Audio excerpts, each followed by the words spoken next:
Hello. Hello. Hi, Richard, and hello, everyone who's here. My name's Alexandra Maloney. I'm the co-founder of The World is Watching, so welcome. We're very excited to have this live coverage conversation. Richard, I know you are at work actively, so we thank you for being here and taking the time to speak to us. Thanks. Um, so to get started, maybe you could share just briefly who you are and why you're qualified to have this conversation as our resident policy expert on the elections, both state, local, presidential elections as a whole. Okay, so hello everybody. My name is Richard Elliot. I am a Duval alum, Purdue County Public Schools. I recently graduated from Johns Hopkins University with a master's degree in political science, with a specialty in American politics. I've also worked in multiple different capacities doing election results. In one of my other jobs, I was tracking on a state by state what each governor was proposing in policy. And in my current job, I'm actually running an election tracker. I'm going to put the link to it in the video, and it has the election results for all the Democratic primary, or excuse me, the predictions and the vote shares for all the Democratic primaries. And I'm also a candidate for the House of Delegates in Maryland's 24th district, located in central Prince George's County. Excellent. So again, thank you so much, Richard, for taking the time to speak to us. So as it stands, today is Wednesday, November 5th, 12 p.m. Where are we now in terms of the elections? As based on the last confirmed numbers I've seen, and they vary based on source, whether you're on CNN or Washington Post. I believe that right now Joe Biden has approximately 264 electoral college votes. He's right on the precipice of victory. Georgia right now has the majority of the votes counted. Right now it's primarily mail-ins. Mail-ins lead overwhelmingly Democratic. Trump told his voters to vote in person, and by and large, many of them did vote in person.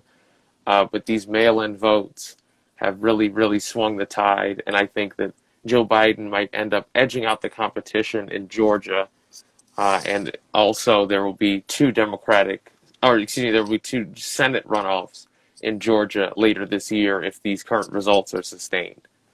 Joe Biden it's neck and neck roughly in Pennsylvania. I think that the remaining ballots, again, a lot of them coming from Philadelphia and the Philadelphia suburbs, they lean better towards Joe considerably. And in Nevada, the results are still waiting to be counted, but it's likely that Joe Biden also won Nevada. But I'd like to talk more about what the insights are, mostly of what Joe Biden's campaign has looked like, or what it has resulted in. When the results first started coming in, because certain states started with mail-ins and early vote, it appeared in the beginning that Joe Biden could have won Texas, he could have won Ohio, he could have won Florida potentially, although I'm lower on that than many others. Joe Biden, my first main takeaway is that Joe Biden's campaign did a terrible job at appealing to Latino voters. Absolutely horrific job.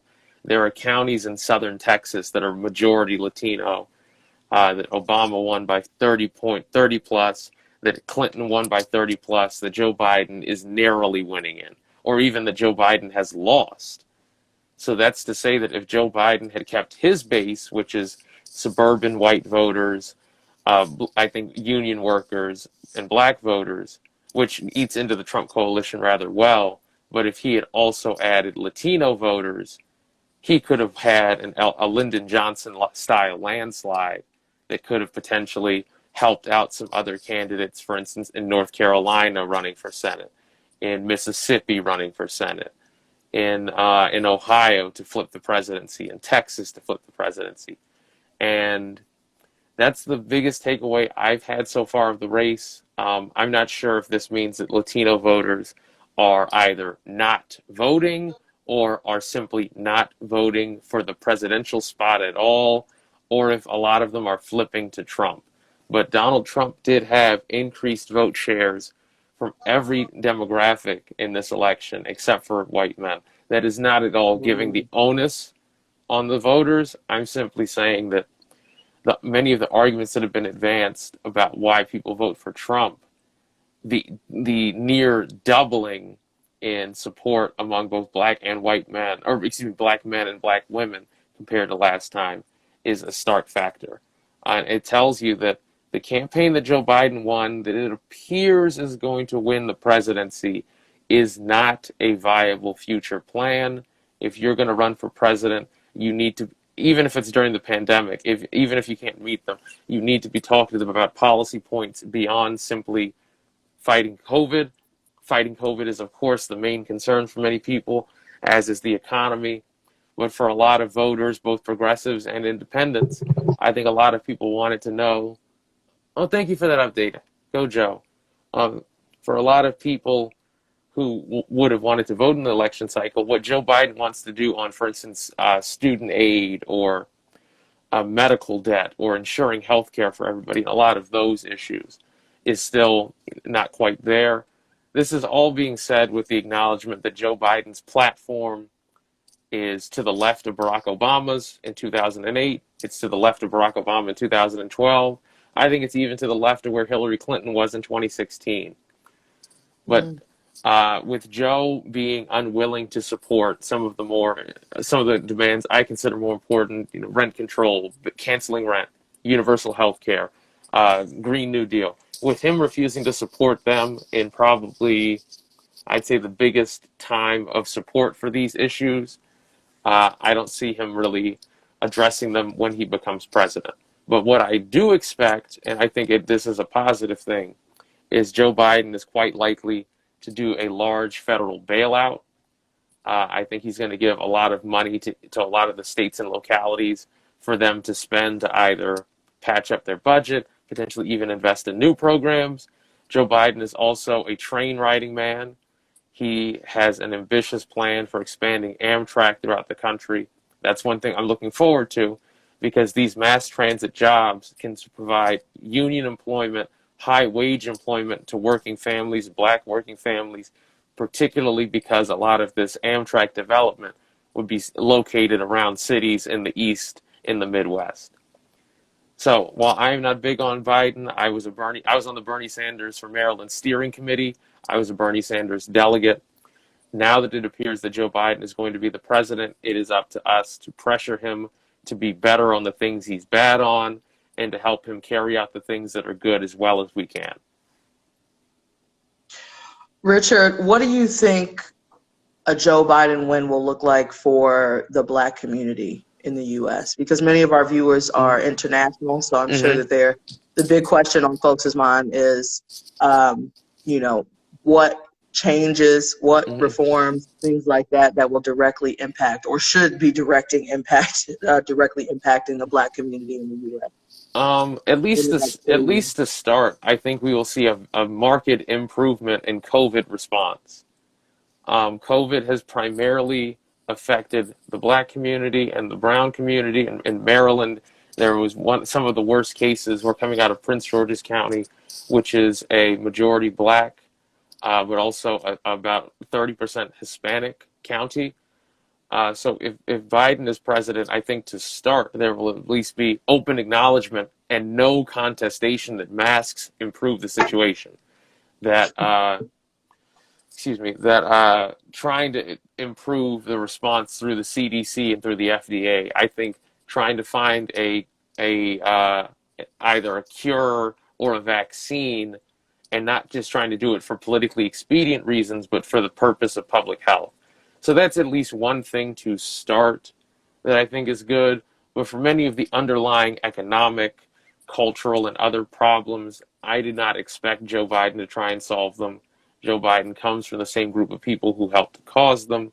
Joe Biden was the primary author of the 1994 crime bill. Joe Biden supported the Law Enforcement Officers' Bill of Rights as national legislation after Rodney King was beaten on TV. Joe Biden is not at all a liberal as far as I view liberal. I'm a socialist. I don't think Joe Biden is even really a liberal for modern times. But I also think that, considering now that it appears that Republicans are going to keep the Senate, and Democrats have actually lost seats in the House. At least that's how it appears right now. It's going to be pretty difficult for Biden to get any legislation through in the first place.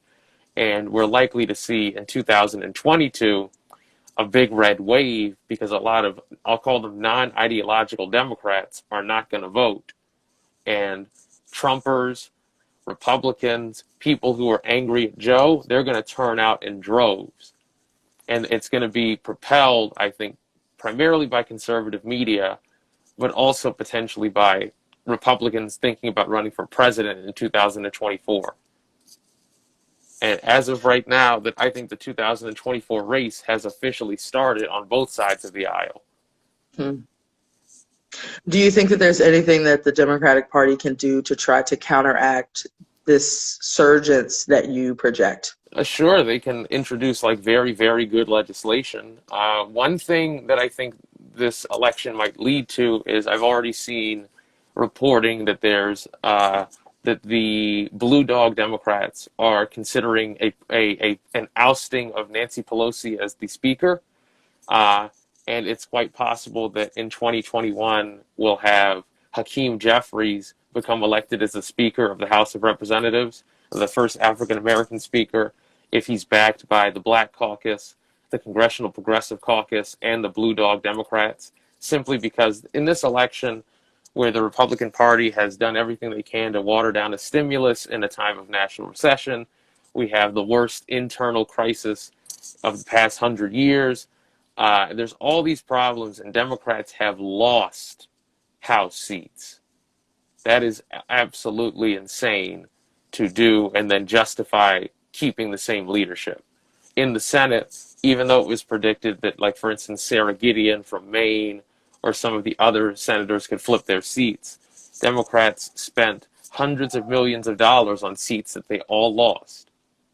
And that money could have been much better spent on developing organizing infrastructure, for instance, in Mississippi, where Mike Espy is run against Sidney Hyde Smith now twice, but for decades the National Democratic Party has not invested anything there. More money could have been spent on helping out in the House races. Kara Eastman, who is running in Nebraska's 2nd District, which also adds an electoral college vote, she narrowly lost because one of her primary election opponents, her husband, did a media buy with the incumbent Republican congressman. The National Party could have spent some money to help out Kara Eastman. And this is just among the countless political things that I think it would have been much more successful to just send everybody mask and hand sanitizer in the mail and just say courtesy of the Democrats. There are much better ways of investing political money than into nonstop media campaigns and having a presidential candidate who who this election was suited for, because the more he talked, the worse everything looked. But I'll say that also, while I have many policy differences with Senator Kamala Harris, while I do not think that she is progressive enough for my tastes, for the purposes of winning a general election as a vice presidential candidate, she was an absolutely excellent choice. She held her ground very, very well in the debates. I think that people very much liked her responses. And most importantly, she was able to campaign on Joe Biden's behalf with vigor and extremely, extremely well. And I think it's quite fair to say that Kamala Harris's enthusiasm is what helped Joe to win this election, more so than anything about Joe. Thank you, Richard, for your insights on that. For folks who are here and who are watching, please feel free to drop any questions or comments that you may have in the chat. I'm going to ask one more question, and then we'll go ahead and wrap up. I know the answer to this, but for those who may be watching, Richard, if you could just address, can Donald Trump still win? Can he still serve as president? Why or why not? Why is that not possible? I can't speak with any certainty on it, but considering that it's still very, very close, that Republicans and conservatives now have a 6-3 majority on the Supreme Court, it is absolutely possible, as happened in 2000, that already cast ballots can be invalidated, that that people can be purged from the voter list after the election date, and thus their ballots are invalidated. In the digitized era of elections, it's very very possible to do all kinds of things to move voters around, and that's basically subject to the whims of the Secretary of State in any given state. In 2000, in the year 2000, not only was Jeb Bush, George W. Bush's younger brother, the governor, there also was a Republican Secretary of State who had ambitions for a higher office, Catherine Harris. So if there's a state, I assume Wisconsin, I assume Michigan, um, it's possible in Arizona even. If they have a Republican Secretary of State and the Supreme Court issues a challenge to mail-in ballots, it's still possible.